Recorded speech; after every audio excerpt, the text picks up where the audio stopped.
Okay, we're recording. So, welcome everybody. If you are new to the team, welcome to the team. We're so excited to have you as a part of this amazing team. I'm Shelby Sutton. If you do not know me, if you don't know my face, I am your double diamond leader. And you are somewhere in my, if you're on this right now, you're somewhere in my downline. So just know that you can feel free to message me if you ever need anything. The person who enrolled you is perfectly capable of helping you out with any questions that you have, but I just want you to know that I'm here for you too, and I'm happy to help you with anything. If you message your enroller and they're not able to get with you right away or whatever the case may be, I'm happy to help too. So just welcome to all you newbies, and welcome to everybody. I mean, everybody deserves a hello. I'm glad you guys are able to jump on. I'm super excited for tonight's Zoom because we have a very special guest that's going to be popping up probably in the next like 10 to 15 minutes. And what we're going to do tonight is a Q&A. So all the questions that you guys posted earlier today, she's going to be answering from her perspective and from how she does it with her own journey. So we're super excited about that, and it was kind of a last minute thing. So I'm so excited that she's able to do that with us tonight. So until she jumps on, I kind of just want to go over just kind of like some basic things that, you know, we've had a ton of new distributors join our team in the last month, and really a ton that have just joined in the last couple of days or in the last week because of our because of this incredible $10,000 drawing thing that we had going on. Some of you guys were working your butts off and got one or more new distributors in the last couple of days. So with that being said, I just want to remind you guys how important it is to properly train those new distributors.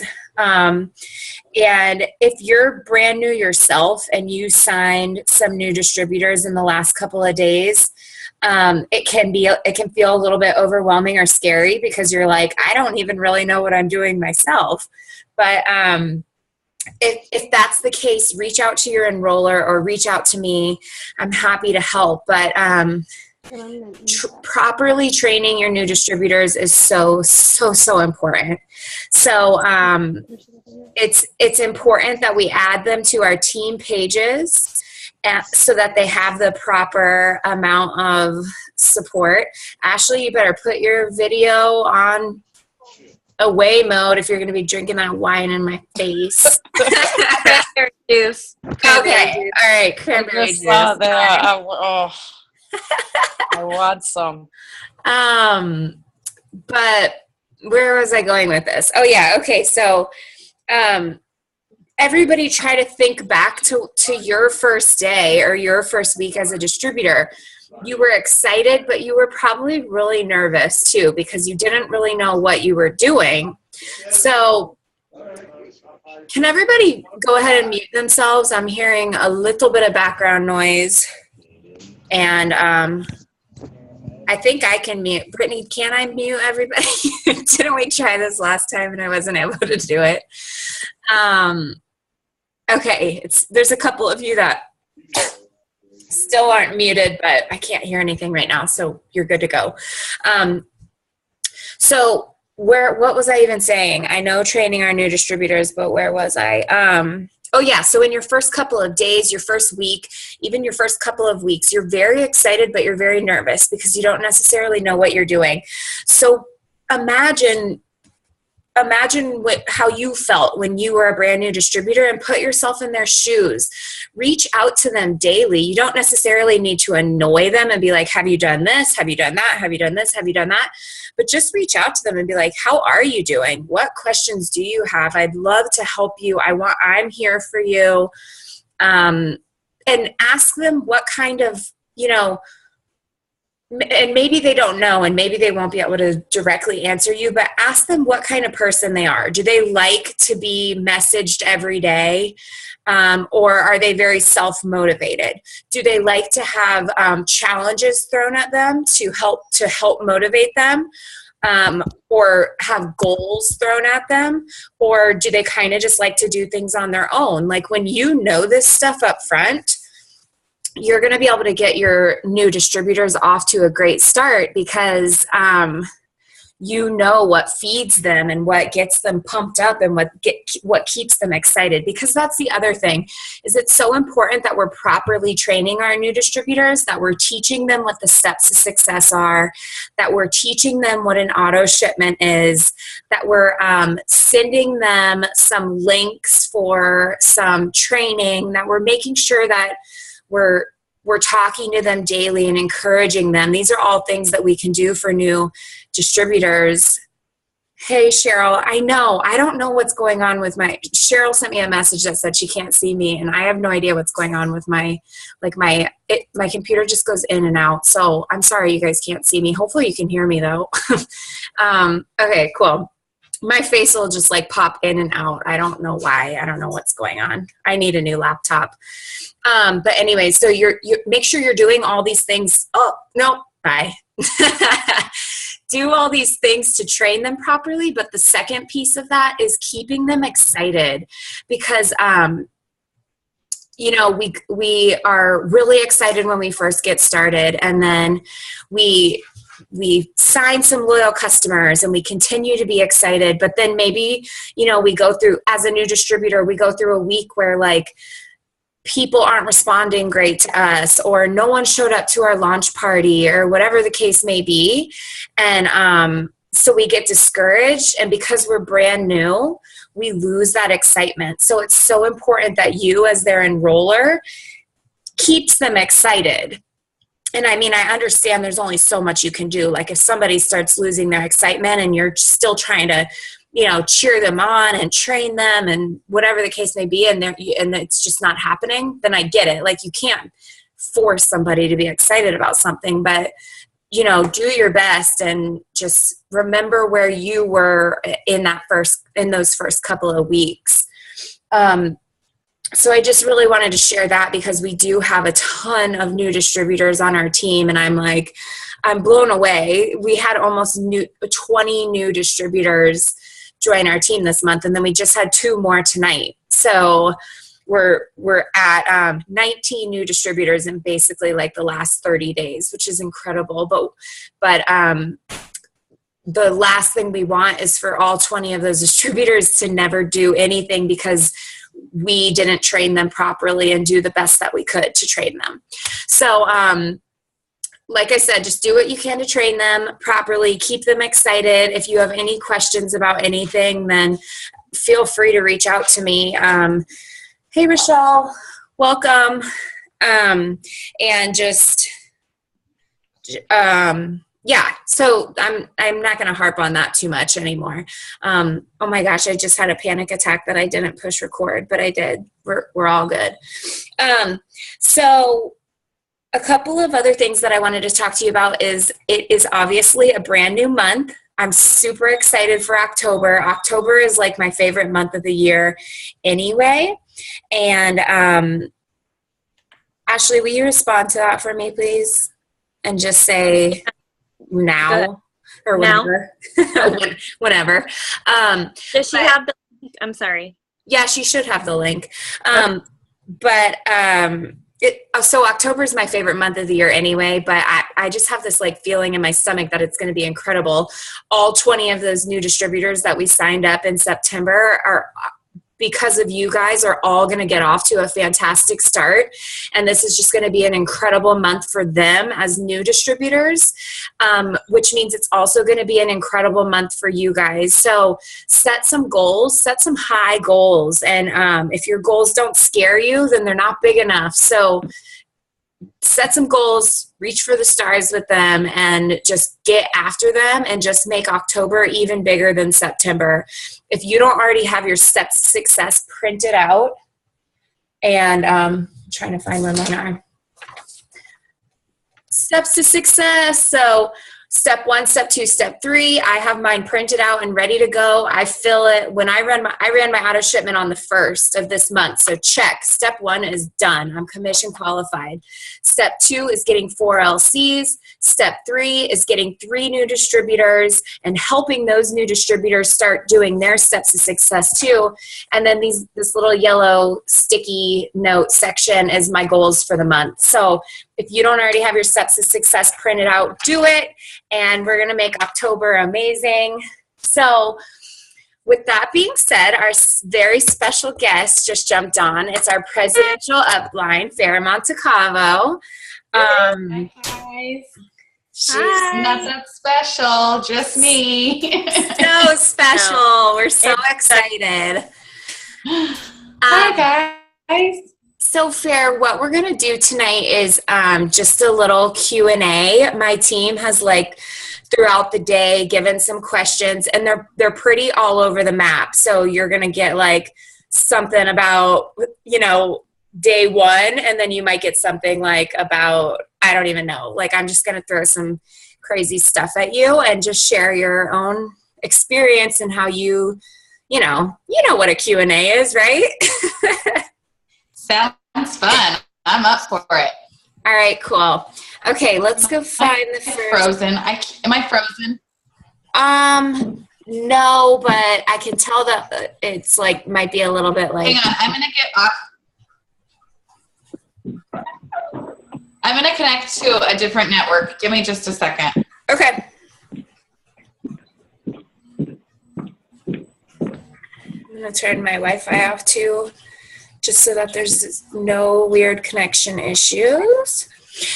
Okay, guys, so don't forget, it's not too late. You can throw in some questions on that sidebar for me if you want to. We do have probably 8 to 10 questions already, so I don't know that we'll necessarily get through all of them. I guess it just depends. You guys know I don't like to keep you longer than 10. Hey, Ryan. Sorry, I'm trying to figure out how to get my hotspot on. Last time I did it worked really well. Okay. Does anyone know how to do that on an iPhone? I don't have one, so I don't know. Yeah. I think you go to hold on. Settings and cellular, and then I think you scroll down and you'll see hotspot. I can check. Hold on.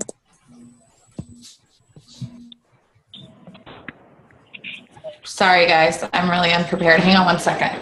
Okay, yeah, that's right. It's settings, cellular, hotspot. How do I get on the hotspot? She's ignoring me. Yeah, but it's saying do I want to do it via Wi-Fi? Or not? Okay. Sorry, I'm actually trying to do something different. I'm on my computer, and I'm trying to use the hotspot from my phone because my Wi-Fi at my house isn't working. Confusing. Oh, the pain. Yeah, I got it. Hang on one second. Talk amongst yourselves if you'd like. Sorry. I'm browsing the questions, you guys, just so that I make sure there's no repeat. So just hold tight for a second. Fill your cup. Go to the bathroom. Do what you got to do. We'll start in a minute.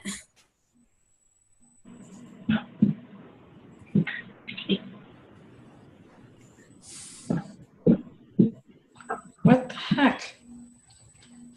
Babe, it's not working. I mean, your connection's okay though. Is it right now? Yeah, you haven't gone in and out at all. Okay. Usually I freeze up constantly.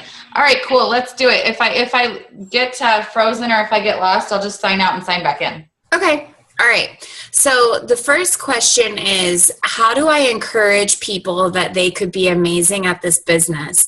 I have a friend that lives in a small town, and she is worried that no one would be interested and that she doesn't know enough people to build her business. So the first thing, you can only do so much to encourage someone. And what I would do in this situation, first of all, is share stories of people that have done it before her. I'm not sure if y'all know what my original hometown looks like. I live in Tampa, Florida now, but my original hometown has 3,000 people that live in the whole town. My graduating class was 60 people.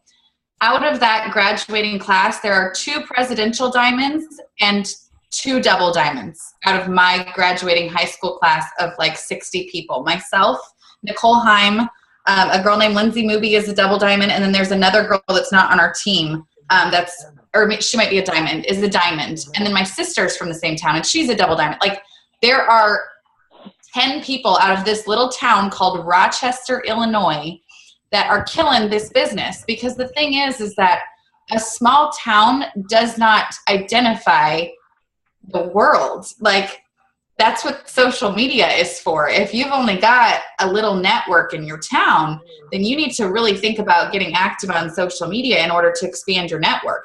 And even if you have a little town, I mean, heck, a double diamond chart is only 42 people. So get out in that little town and find a couple of people in there that want to work with you, and you guys all network together. As far as encouraging her, I think the best thing you can do to show someone their potential is compliment them. Compliment them and show other people just like them who've done it before them. Honestly, I think people love to, my girl that I just signed up, who I kept, every time I'd send her a message, I'd literally say, hey, rock star. And like, I made her believe in her head that she was a rock star at this business. She'd never done anything like it. And she genuinely, when we finally sat down, she's ready. She's going to rock, because I already convinced her in her head that she was a rock star just by complimenting her and telling her, I know what you're capable of and you can do this. And compliments and examples are the best you can do. Now, whether this person actually takes the leap or not, that's not up to you to decide. That's up to them. But the most you can do is just fill their head with the best things you have to say about them, whatever it is. Maybe she's just a pillar of health and you think she would do great in health and wellness. Then let her know that, whatever it is that you see in her, make sure she sees that in herself, and make sure that excuse of the small town, give her more examples than just myself. There's a million out there. My friend Jen Keller, she's a presidential diamond. She lives on a farm in a town that's like 100 miles away from the closest shopping center. I'm sorry. Is that you, Shelby? No, everybody, please make sure you mute yourself so that there's no feedback. I wasn't sure if that was a question. Sorry. So Jen Keller is another great example. She literally, she lives on a farm. They raise farming. Whatever you do on a farm, they do that.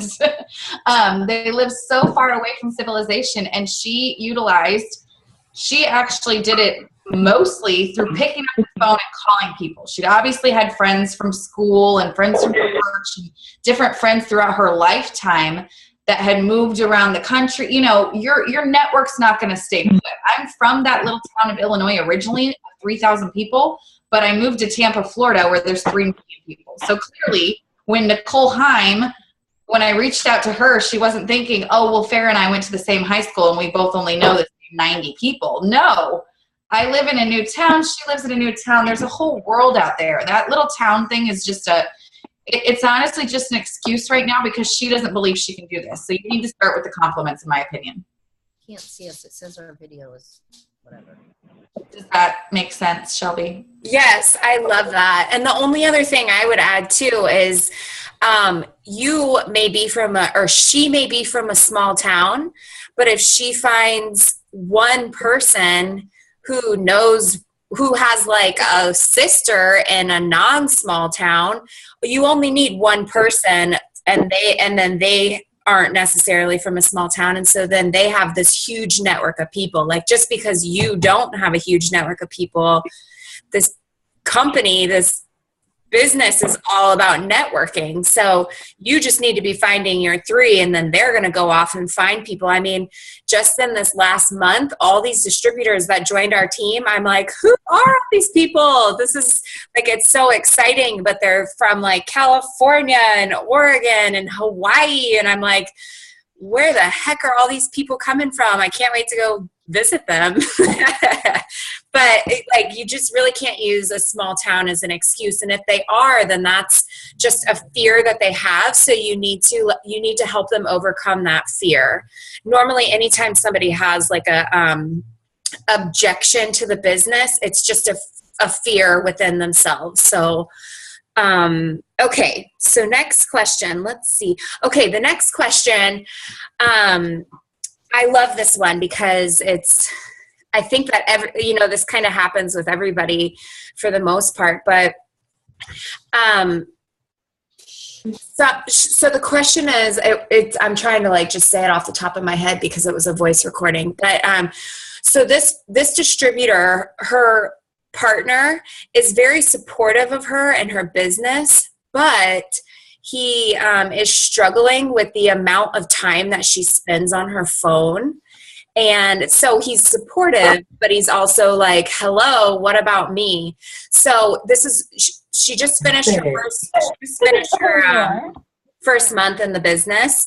And so he's still new to this whole, you're on your phone all the time thing. And so she's just wondering, what did you do, Fayre? And what do you do now when Ryan's like, hi, remember me, your husband?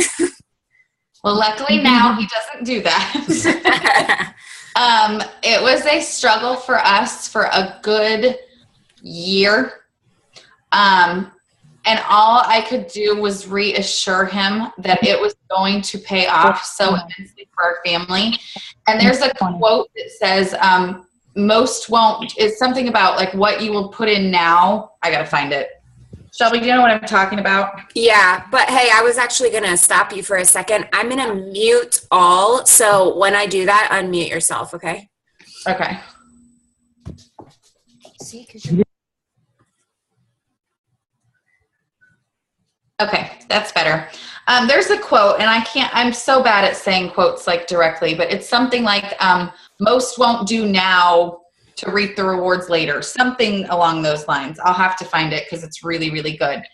And I'll be honest with you guys, Ryan and I fought about the amount of time, straight up fought about the amount of time I would spend on my phone because he wasn't seeing the results that I was claiming were going to happen. All he was seeing was me spend way too much time on Facebook and way too much time chatting with whoever I was chatting. Not that he didn't trust me, but I was constantly in Messenger and I was constantly on Facebook, and yet I wasn't bringing in the paycheck to reflect that. And so we had our moments where we full on, fought it out, and I had to. The first thing I did to let him get an idea of what this business could do was, because I had already caught the vision. He had not. It took him quite a while to catch the vision, so to speak. I took him out to a dock in Oldsmar, and I said, I'm going to give him some 100% time, but I'm also going to use that time to spend with him, but to educate him about why I'm doing what I'm doing the rest of the day. So I took the Success from Home magazine from the Business Builder Kit, which has 20 stories, success stories of these families that had retired themselves to this business. They're all standing outside their luxurious homes with their Mercedes. And I took them out to this dock and I said, I'm going to turn off my phone, but I want you to listen to me. I'm going to read to you some stories. And we sat on this dock and we had our coffee, and I literally read like a mother to a child. I read him story after story of success stories. And he was listening and he was getting intrigued, and he was like, but who's to say someone didn't just pick a model or a family and say, I need you to stand in front of this luxurious home and this luxurious car, and we're going to write this fictitious story about you. And I'm like, well, I'm sorry that you feel that way, but these are real people. And here's what we're going to do. If you can bear with me for just a little bit longer, at that point, I think I was not even an executive. So I was like, if you can bear with me for just a couple years, if you're right, and this is a crock, and we don't get into this magazine, I will quit and I will make up for all that lost time. I will never touch my phone again. Basically, I probably made some grandiose, promise. And he agreed that day. He's like, you really think that we could be that couple in that magazine? And I'm like, I really do. I really believe in this business. And I really believe we didn't really have a choice. It was kind of like, if we don't get there, we're going to stay broke forever, because I don't know what else to do. I don't have, I'm not a doctor. I'm not a lawyer, nor do I care to be. So it was kind of like, you have to give me some time to do this, or we're never going to know what could have been. And from that point on, I still, to this day, have to make conscious efforts to obviously put down the phone, get off the Zooms. I'm very guilty of just back to back to back. I literally just sat down for Bible study and I was like, hi babe, give him a kiss on the way in. And, I said, I got to go get on a Zoom, which he's used to it now, but I still have to consciously I have to make time for my husband. So if you'll notice on this little board here, this is what my day looks like. I have at the very bottom, hubby time, 9 p.m. Mind you, tonight he realizes that time has to be flexible, but tonight it might be 10:30 p.m., but that is when my phone is going to go on silent. And we might watch one of our Netflix together. We might just talk about our day. We might talk about the business because now he's all in. So give it time, because even though you might be fighting about it now, you really need to, let him know, babe, I'm not doing this because I don't want to spend time with you. I'm doing this because in the future, I want to spend all the time with you. Ryan's been able to retire and now we get all day together. So even during all these times, this little workout time, my trainer's Ryan. So we're talking, you know what I mean? You got to let your significant other know. It's a struggle that every person I've ever talked to in this business has. And not only with just their significant other, but with their kids. What's a good balance with me staring at my phone versus me being with my kids? And there's that guy. Say hello. Do you want to talk about how it was? I've been talking about this topic for a minute, but maybe he wants to say a little thing about how someone's struggling with her significant other being annoyed with her being on her phone all the time. I was too. I know. Do you have any tips for that person? Bear with it, and you'll be kissing your wife while she's doing a Zoom meeting for a big old team.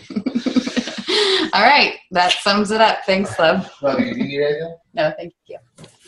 Thanks, Brian. That was awesome. Thank you so much, because like I said, I feel like pretty much everybody struggles with that. If not with their spouse or their partner or whatever, then with their kids, having, how do you balance your time between the business and your kids? And like, okay, you're taking your kids to the park, but you're sitting there on your phone the whole time. Is that, how do you balance that? So, and I think it's all just kind of the same. Like, you just have to make a conscious effort to carve it in. And I posted for you guys too in the team page, Christina Watt's schedule, where she's like, you can be a millionaire top income earner and work your business 2 hours every single day. You can either do power hours of straight 2 hours, or you could just split it up 15 minutes throughout the day, whatever works for your schedule, but you can do it. So to me, that's like, oh man, I just got to get that schedule down, because I still feel like I sit in front of my computer for 8 hours and I'm like, what? Wait, why am I doing this? I need to get on a schedule. But you just have to do it and make a conscious effort. Okay. Here's my full schedule. Wake up 7 a.m. I spend 2 hours, with my kids, getting them on the bus, getting ready for school. 9 a.m. That might be self-development for you, or whatever your meditation, yoga, whatever your personal time is. Mine is God. Workout 10 a.m. I work from 12 to 4. Now, mind you, most of you are probably still working a full-time job. So you're like, well, that's nice. You can power out 4 hours.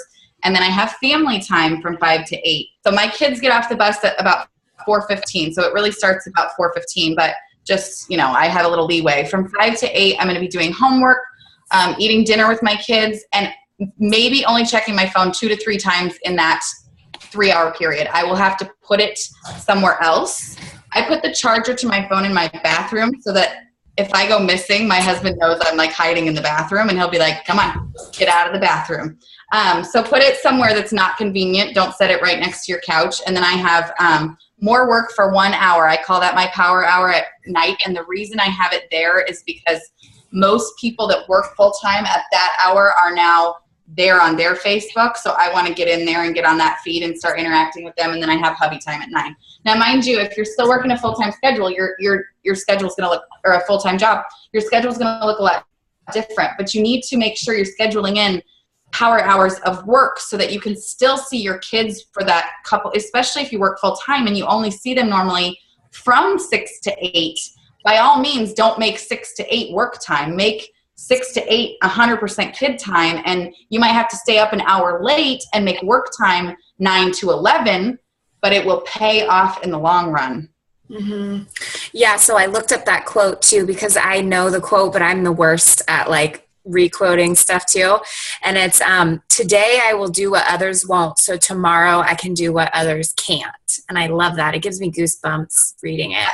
Absolutely. So let your significant other know you're doing some things today that are you're making sacrifices with your family and with your time and stuff like that. But the possibility of what if in 4 years you guys get to work full time together? You can retire them from their job. Like, I mean, and if that's not your goal, that's fine. But for me, it was like, Ryan, I need you to sit down and shut up for a couple years so that in a couple years we can talk all day long, Awesome. Okay, so next question is,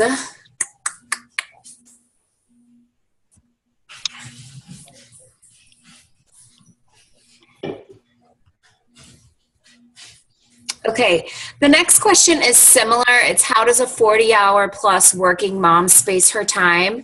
I'm going to just kind of, unless you have something else that you, like 1 or 2 points that you want to add to that from when you were working as a bartender and all your other stuff, but otherwise we can kind of just glaze over that one because we have a lot of questions and we kind of just talked about balance. Like I just said, make a very strict schedule. And especially if you're working 40 hours a week, you're going to have to follow it to a T, because if you slide from it, your business is going to be the first thing to suffer. You're not going to lose your job about it. So don't lose your, make sure you are to work on time. But what you're going to have to do is make a very strict schedule, and it's going to require sacrifices. So you might have to get up 45 minutes early, which, trust me, I'm not a morning person, but I had to do it for a while. I had to get up early. I had to utilize my lunch break doing It Works, which, you really just want to kind of scroll the feed randomly and pointlessly at lunch break, but you can't. You've got to use your time extremely wisely when you have that limited time. So get up an hour early and go to bed an hour late. And yes, does that mean you're going to be a little bit tired?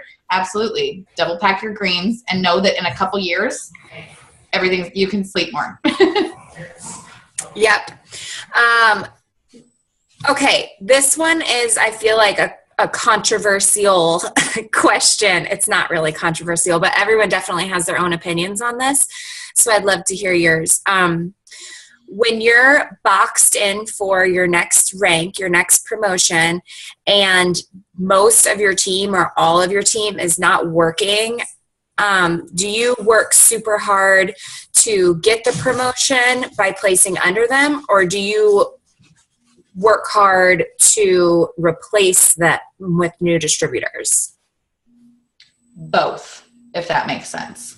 So if you have a team under you, and let's say you're boxed for Emerald and you're not to Emerald, but maybe you might even be boxed past Emerald. You might be boxed closer to Diamond, but your volume's not to an Emerald yet. You can't get those 400 boxes full. What I did, and trust me, you're not alone because we've all been there at every single rank. So what I did was I would look at the volume. If there was volume there, so say we're going to say, I'm going to pick a name, Jessica is underneath Ashley in a box. And if you're brand new and you're like, oh gosh, what's she talking about? Don't worry, it'll make sense someday. But let's say Jessica is underneath Ashley in a box, one of her top liners. And then Felicia's over here and Carrie's over here. And Felicia's got some volume. She's got, customers that are ordering, but she's not necessarily working. Well, I'm certainly going to stick working with that box, because if there's going to be 200 volume at the end of the month there, that's 200 volume that I don't have to get. So I'm certainly going to keep Felicia on that chart. Now, if Carrie's doing absolutely nothing and has no ordering LCs and she's at 0, that means I'm going to have to fill that box to 400. So I'm going to replace Carrie. I'm going to put another top liner on there. Now, Felicia, let's say she's at that 200 and I can't fill the other 200 on my own for whatever reason. I should be able to, but I can't. There is a possibility of something called stacking, which I don't necessarily know that I would recommend that at a young rank of Ruby or Emerald, but it's something that comes into play, Diamond, Double, where I could place a working distributor under Felicia in order to help, so that person can help that box turn to a 400.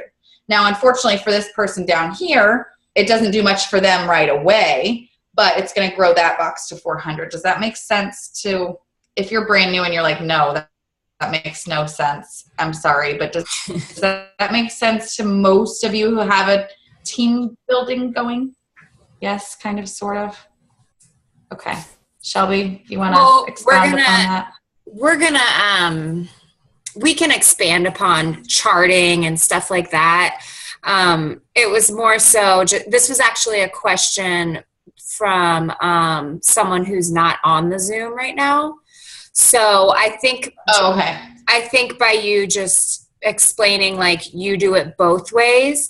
Cause what I really think is she's like she was having more of maybe a moral dilemma. Like, why am I helping people that aren't helping themselves? Why am I placing volume under people that aren't? And in my opinion, I agree with you. It's your business. So you got to do what's right for you. And if their name is filling a box, then use them. Because if they're not working their business, they're not, if they're not working their business, then even though you're placing under them, they're not reaping any of the benefits anyway. So you might as well just use them as needed for your own promotion. For those of you that are like brand new or who have been in the business for a month and like aren't even charted but you might be charted for, executive or something, but none of this really applies to you right now. So don't get like super freaked out and like, what are they talking about? What is this foreign language they're speaking? Don't worry. Okay, next question. Okay, this is kind of interesting. Okay, if you have someone who is used to working for others and has never had their own business, what do you suggest for helping them manage their business? Do you know sorry, I just read that straight from her thing. Do you understand what I'm saying, or do I need to like reword what I just said? So how do you teach someone about business ownership? Is that Yeah, I think so. Like if it's somebody who's used to just working for somebody else and being told their exact tasks, how do you help them, or how do you get them off to a good start with their business, since it is their business and they need to be kind of doing their own thing? Well, I've always worked for somebody else until this. I have always had a boss who told me what to do or told me where I was going to be at that night, whether it was going to be on the bar or the floor or service bar or whatever. I think that's a thing of self-motivation. So sometimes I'll joke with my distributors and say, showers don't last daily, neither does daily motivation. You have to consciously make an effort to work your business. So that's kind of tough to teach someone business ownership, because it's really in here. It's not something that's taught. It's something that you have to have an extremely strong why, and you have to have a burning desire to change whatever your current circumstance is in order to be a successful business owner. And that's in any business, in my opinion. If you went and opened up a restaurant tomorrow, you better have a burning desire to spend 80 hours a week in your restaurant to make it successful. So I don't know that there's a whole lot you can do as far as teaching her how to be a business owner. But if she is task oriented, then all you have to do is show her those steps to success and say, okay, you need me to tell you a task for loyal customers. Work with her. If she needs that kind of coaching, work with her every day and say, your goal for today is to talk to 10 people so you can possibly get one loyal customer. That's a terrible ratio. It's probably more like 50 people. But set tasks out for her until she can understand it herself, if that will help. I don't really know.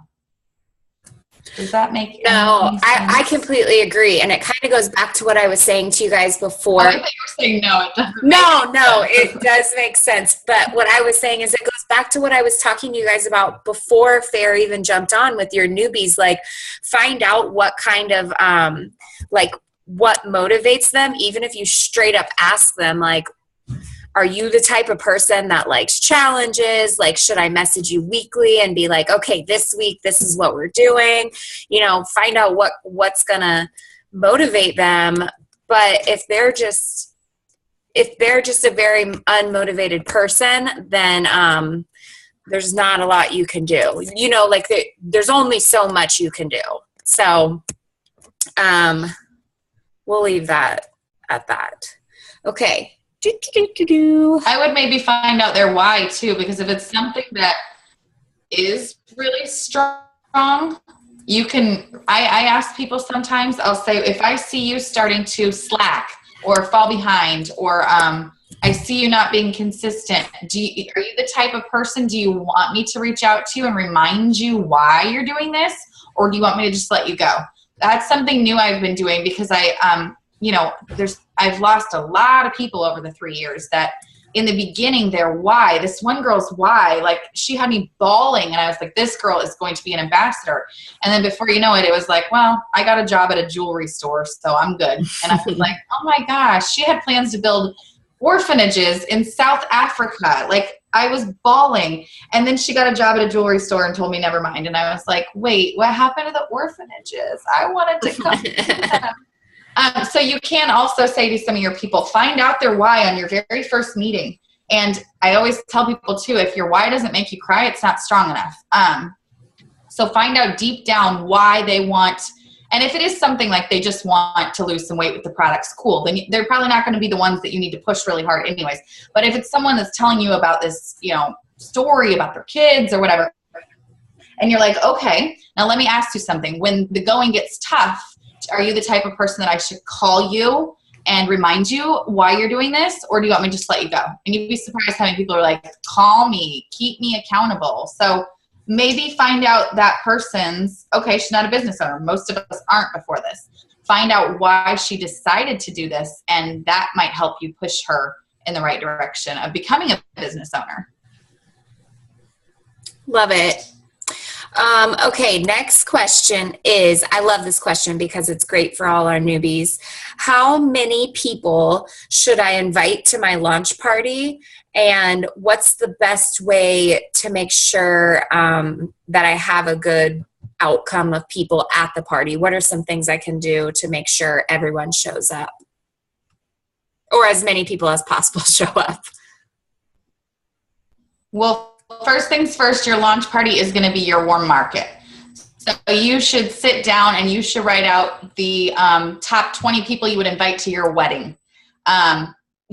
This is going to be your best friends, your husband's best friends, your girlfriend's best friends, your grandma, your aunts, your cousins. Like, these are the people that would be at the very top of your wedding invite list. That's where you're going to start. And I would say start with about 20 of them. I invited to mine. Now, mind you, I'm not from this town originally, so I don't have a whole lot of friends. I didn't have a whole lot of friends down here 3 years ago. I only do now because they're on my team. But that's the power of networking. I invited probably 15 people, and I had 4 show up. So, and it was my mom, my sister, my best friend, and my husband's best friend. And then I had a random straggler who came for the alcohol later. So 5 showed up. But guess what? 4, my mom, my sister, my best friend, and my husband's best friend became my loyals. So even though I had sent out like 15 messages, and I like the day of, I had like 10 confirmed, and before you know it was down to 6, and then it was down to 4, and I was like devastated. Honestly, it turned out perfect because I got all 4 of my loyals. It was my 4 closest people that if I stutter or say something wrong or don't know the answer to the question, they don't care. And I don't care. So I was like, this is actually really good. It was kind of like a training for me because I had no idea what I was doing. And I ended up with 4 loyals because they're my 4 closest friends and family. So you really need to start with, I would say start with like 20 of your closest friends and family, and you'll probably only get 6 to 8 if you're lucky to show up. But if you can get 8 and 50% of them sign up as loyal customers, boom, step 2 is done. Only thing I would add is if for whatever reason you don't get a huge turnout and maybe only 1 or 2 people end up showing up, do not get discouraged. And like Fayre was saying, continue with your launch party just as if there was 8 or 10 or 15 people there, because 2 loyal customers is better than 0. And you have the opportunity to kind of work with them one-on-one. And you're even allowed to say it out loud. I was telling my 2 new distributors this past week as we were planning their launch parties. I was like, feel free to be like, hey guys, this is my first party. I have no idea what I'm doing. I don't even know that much about the products.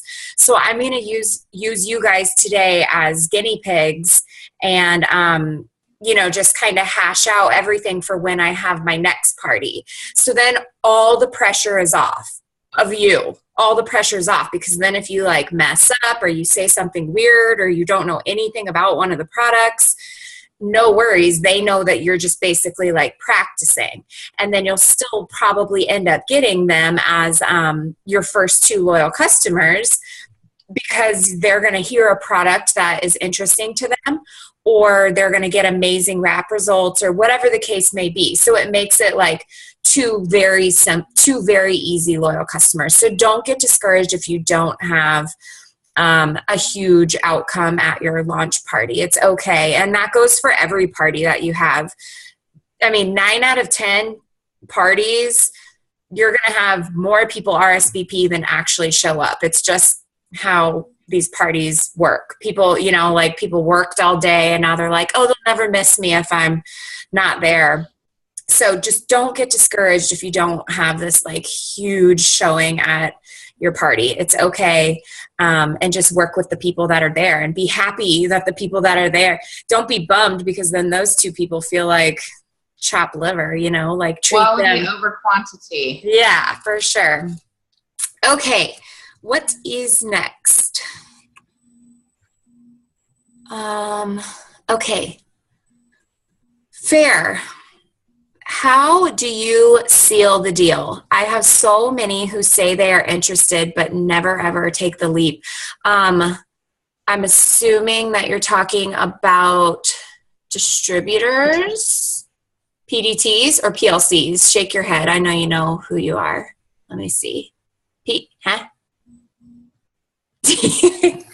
Sorry. DTs. DTs. Okay. PDTs. How do you get them to seal the deal, Fayre? First things first, I follow up until they file a restraining order against me. They're not getting crossed off my list. So if they're a PDT, they're staying there until they tell me, leave me alone, lady. And even still, I might be like, I'll talk to you in 6 months. The thing is that, first of all, I highly suggest listening to Eric Worre's GoPro if you have not already. He will actually tell you words to say psychologically that help people take leaps that you and I don't. When I first started, of course, I didn't know psychologically how to make people join me. I just was sharing why I was doing it and, those kinds of things. But there are actual words you can say to help people make choices. So for instance, so write this book down. If you guys have not listened to Eric Worre, WORRE, 7 Steps to Becoming a Professional Network Marketer. You need to listen to it. My husband preaches it over and over, and it used to drive me crazy because I was like, Brian, stop saying Eric Worre. But then when I started listening to it repeatedly in the car with him and I started applying the techniques, I started closing more and more people. And I was like, whoa, I think he was onto something. So that's the first thing. One of his techniques is after an event, say it's an online event, say you send them a video, maybe you have a phone call with them, whatever your way of showing them the information about the business is, instead of following up and saying, so, what do you think? Or something along those lines. When you say, so what do you think? The first thing that their brain goes to psychologically is going to be something they thought negative. So well, I think it sounds too good to be true. That pay scale looks too good to be true or something. When you say, so what do you think? Their brain's instinct is to go to the thing that they didn't really like. But if you say, so what was your favorite part? You psychologically make them think of the thing that they liked the best. So once they tell you that, so, somebody might say, my favorite part was the compensation plan. So where would you see yourself in 2 years? I would see myself as a double diamond. You now have them talking themselves into the business just by changing up a few words here and there. And it's all psychological. So that's one thing that I do, which I do have a fairly decent closing rate nowadays. I mean, there's still people that tell me, no, trust me. But once I have them to a point where we're having a good, solid conversation, I can usually get them to join. So that's one thing is knowing the actual verbiage to say. The other thing is just to continuously follow up. And again, with those compliments. I know it sounds creepy, like constantly telling someone, I like you, you're my friend, you're pretty, or whatever you're telling them. I know it's weird, but honestly, people need to, we have enough self-doubt. I mean, how many of you didn't, or still don't think you can do this business? Self-doubt is like the number one killer of dreams in the world. So they have self-doubt even before they know the business. They have self-doubt. Whatever it is, they've seen a post and they think it's sales. So they have self-doubt that they're not a salesperson before they've ever looked into anything. So it's your job to fill their spirit with the idea of they can do it. Other people before them have done it. So always be complimenting and following up. I do that to all my potentials all the time. I have a girl right now, Heather. I've been working on this girl for like 2 years. And she's just not making the leap. And it's all, I don't have the $99 and it's this and it's that. And I just keep following up with her. And I'm like, Heather, the longer you wait, the more people, we went to high school together. So we literally have mutual friends. I'm like, the longer you wait, the more people I am signing from Rochester High School that you could be signing. And I say things like, you just don't even see the potential that you have. You are a rock star. You are, you could kill this. Just like constantly build them up. That's what we do. We empower each other, because trust me, if people hadn't done that to me and told me I could do it, I wouldn't be here today. I had so much self-doubt. So it's our job to let them know they can do this. And just by complimenting and following up constantly and using the right psychological, it sounds so weird, but it happens. It's a real thing. Yeah. Love it. Love it. Felicia, Love it. did that help you? I hope I'm sure it helped everybody, but and for me too, like I've read the Eric Worre? I've read his book, and like I have his scripts and stuff, and I've tweaked them to make them my own.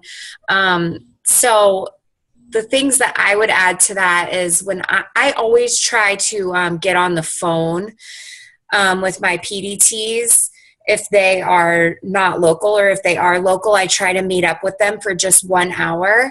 And some things that I always do, Felicia, is I always start the conversation, which I learned this from Ashley and it's worked amazingly, is I always start it with, so what's your goal? How much money do you need to be making each month for you to be okay, or to help your family?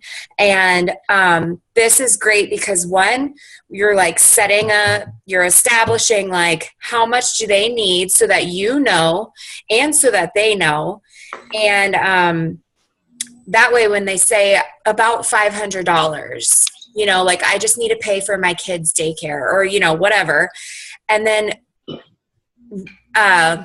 to let them know how doable that is, because most people don't say, I need $5,000 per month. Most people say they either say 300 to 500. Some people will say 1,000, and even 1,000 really is doable. That's Emerald, So I always ask them that, and then I always assure them that that's so doable and that I'm 100% here to help them. And Felicia, if you're taking notes, like this is literally exactly what I say to people. So I ask them that first.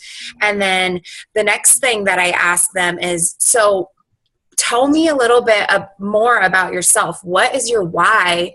And then they tell me what their why is, and I listen, like really, really listen to them. Don't just think of them as your next distributor or your next big paycheck or your next runner or whatever. Like listen to what their why is.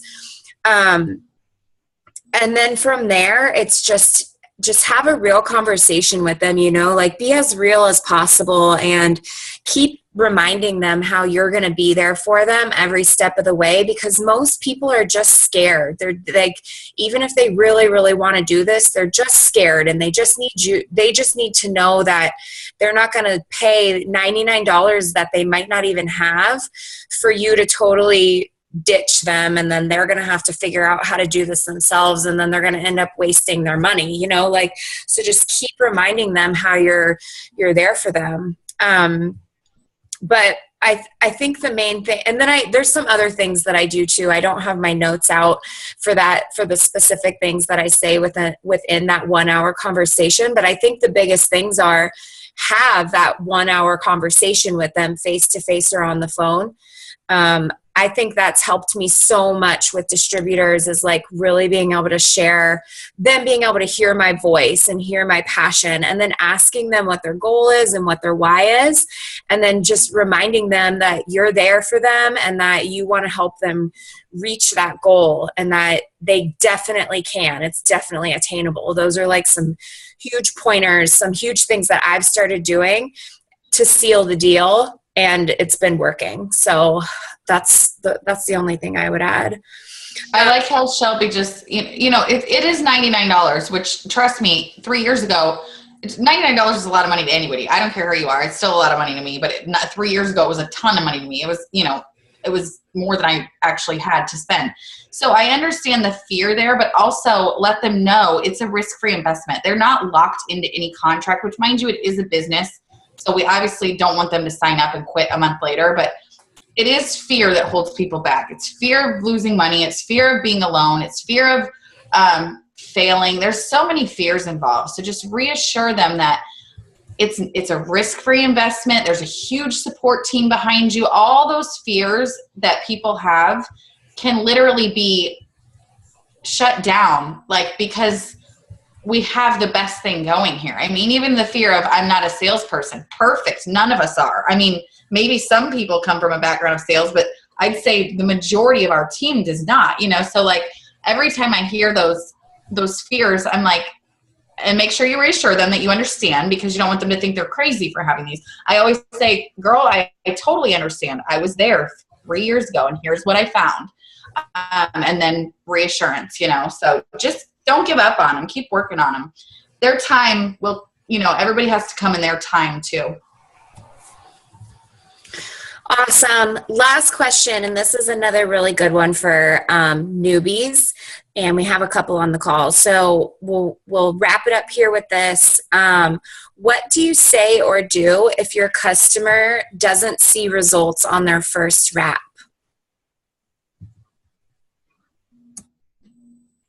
I would never tell them in the first place that they might.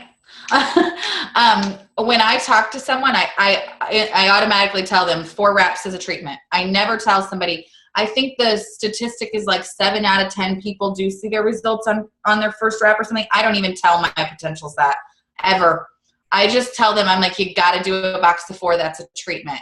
And if they see a picture online, on Facebook, on It Works Global's corporate site, wherever they might see it, where it's a girl that had incredible results on one, and if they were to say something about that, I would just say that's awesome, good for her, but every body is different. You have to do 4 wraps, period.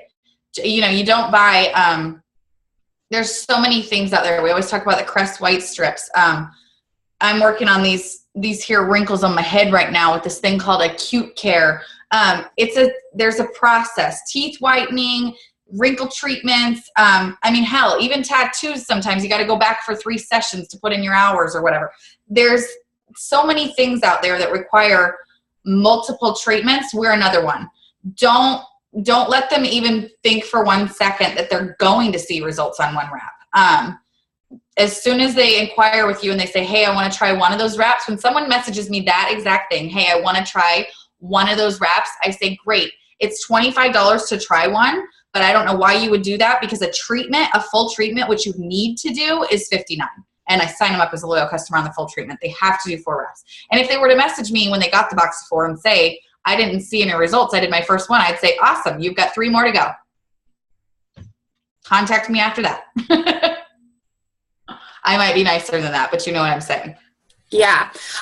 Okay, so that would be like someone who's already a loyal customer, or someone who signed up as a loyal customer, got a box of wraps, did their first one, and then is like, Fayre, I didn't see results. But what about what if they're not a customer yet and they were at your launch party, or, you know, they bought one wrap from you as a sample? What would you say to them then if they didn't see results? I know it's kind of similar. Like, you would never tell them right up front, like, you're absolutely going to see results from one. But when you're just selling them one individually, what kind of expectations do you set for them with just the one wrap? Not very high ones. I was in the Walmart parking lot one day and I met this lady. She was behind my car writing down like my info, and she bought one wrap for me. She didn't have $25, so I sold it to her for like $22 or $23. I don't remember. But we had a conversation in the parking lot, and she's like, I've been wanting to try one of these, da, da, da, da. And I was like, well, that's great. I have a box in my purse. They're 25 a piece or 100 for the whole thing, or I have a program. And she's like, I just want to try one. And I was like, but why? And she's like, well, I heard that you can get great results off one. And I was like, well, yeah, you can, but that's not how they're intended. And I will always make sure right from jump that they know if they're going to just buy one, it's a sample and they might not see results. Everybody is different. They have to do 4 to be a full treatment. Just stress that to every person you come in contact with, because here's what happens. When a person tries one and they don't see results, guess what they're going to tell their friends? It doesn't work. Which then we get that bad rap of it doesn't work, which we all know it does work. But if you don't use it as intended, which is 4 wraps, then it might not work. So I always just make sure. And I sold the lady the wrap, and guess what? She didn't have great results, and she didn't become loyal because she was expecting a miracle, and then she was going to commit. And I was like, but you're kind of doing it wrong. You need to do all 4. And then you'll see the change. Honestly, people with loose skin often see results on one. I always see results on one, but I've seen them a lot of times where they don't. So I just don't even I don't know what their body's going to do. I have no idea. So I just don't set people up for the idea of it anymore. I really don't. And when we first began, we did all the time. It was like 7 out of 10 people receive results, blah, blah, blah. But then I started realizing that, well, what if you get all 3 of those people that don't in the same party? Then you're like, where are the other 7 that do see results? So just stick to the 4 as a treatment thing. Yeah, and that's a great way to, help you get loyal customers or potential loyal customers too, is instead of them being like, I want to try one first, be like, it's more important that you try a whole, not a set. Why am I like totally pregnancy brain farting? A whole treatment. It's more important that you try a whole treatment so that you can see actual full results, and then, just explain to them. And then that way you're getting a loyal customer out of it instead of just a one-time buy too. Okay. So that way, at that point, go ahead. No, go ahead. If you tell them all about first of all, they do come in a box of 4 for a reason. So you wouldn't walk into the store and take out like one sleeve of the Oreo. You would take the whole Oreo package, if you're me. But, let them know they come in a box with 4 individual sleeves, because that's what the treatment is. So that way, if they do decide just to try one, you haven't really steered them wrong in any way. So at least that way, maybe they can say, well, you told me it might not, and it didn't. So now I need to buy those other 3 from you. And you're like, cha-ching. But that way they also can't go tell their friends, well, she guaranteed me I was going to see results on one, and I didn't. So it works as a crock up, you know what. Yep. Okay, Fayre, thank you so much. We really appreciate all of your answers. Thank you, guys. Thanks for cutting out your Ryan time and doing Zoom time instead with the team. But absolutely. You guys have a good night. Bye, Fayre. Bye. All right, guys. So I hope you got a lot out of this. I mean, I even did. Like I said, I always learn something new, even on these like weekly Zooms that we do. But if you have any other questions that you randomly think of tonight, let me know, and maybe we can still send them over to her and she can share some of her insight, because it's so fun hearing what other people have to say other than just like myself or Ashley or whatever, you know, like especially our presidential upline fair. So have a great night, you guys, and I will talk to you tomorrow. I'll see you tomorrow on the Team Bomb Diggity page. Bye.